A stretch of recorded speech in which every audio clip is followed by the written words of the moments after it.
ক্ষোভের মুখে মৌসম বেনজির নূর। মালদায় ত্রাণ দিতে গিয়ে ক্ষোভের মুখে পড়েন তিনি।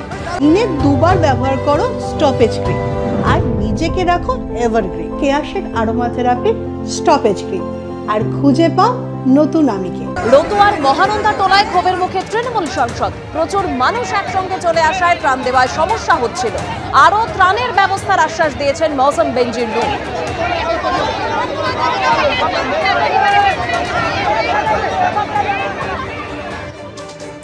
এখানে মাল দেওয়ার জন্য এসেছিলাম। কারা দিচ্ছে?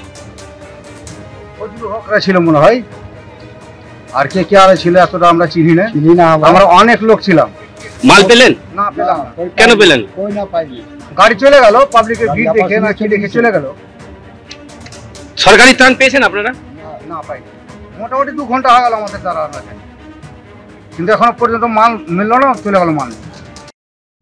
দেখুন, ক্ষোভ সেরকম হয়নি, এটা ব্যক্তিগত উদ্যোগে আমাদের কর্মাধ্যক্ষ উনি একটা ব্যবস্থা করেছিলেন, আমাকেও জানিয়েছিলেন, আমরা সবাই এসেছিলাম। এসে দেখি প্রচুর মানুষ চলে এসছে, তাই সরকারিভাবে আরও অ্যারেঞ্জমেন্ট করা হচ্ছে। কেউ বিনা ত্রাণে ফিরে যাবে না, এইটুকু আমরা কথা দিতে পারি।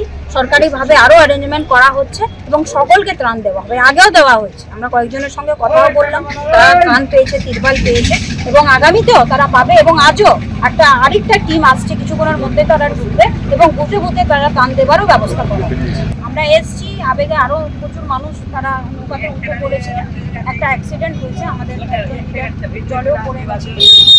এইগুলো অ্যাক্সিডেন্ট তো হতেই পারে এবং এটা মাথায় রেখে আমাদেরকে জীবনের ঝুঁকি নিয়েই বেরোতে হয় এবং মানুষের সমস্যার সময় আমাদেরকে তাদের সমস্যার কথা মেনেই রাস্তায় নামতে হয়। লেক কালীবাড়িতে তর্পণের আয়োজন। মহালয়ার দিন প্রথা মেনে মন্দিরে আয়োজন করা হলো সমবেত তর্পণের। এদিন লেক কালীবাড়িতে বিশেষ ভোগের আয়োজন করা হয়, বিতরণ করা হয় মুখ্যমন্ত্রীর পাঠানো জামা কাপড়। মহালয়ার সকালে যখন গঙ্গার ঘাটে ঘাটে চেনা ছবি, তখন প্রতিবারের মতো এবারও তর্পণের ছবি ধরা পড়ল লেক কালীবাড়িতে। মন্দিরে পূর্বপুরুষদের উদ্দেশ্যে তর্পণ করলেন অনেকে। মহালয়া উপলক্ষে সকাল থেকে লেক কালীবাড়িতে ছিল ভক্তদের ভিড়। তর্পণের পাশাপাশি হয় পুজো পাঠ। বাঙালি হিন্দুর কাছে 3টে কারণে এই মহালয়ার বিশেষ গুরুত্ব আছে। সে 3টে কি না, স্বর্গত আত্মীয় বন্ধু শত্রু নির্বিশেষে সমস্ত জীবকুলের উদ্দেশ্যে তর্পণ। তারপরে কি না, দেবী পক্ষের সূচনা বার্তা, অর্থাৎ মহিষাসুর মর্দিনী। আর শোনা যায় এই দানবীর কর্ণ এই তিথিতে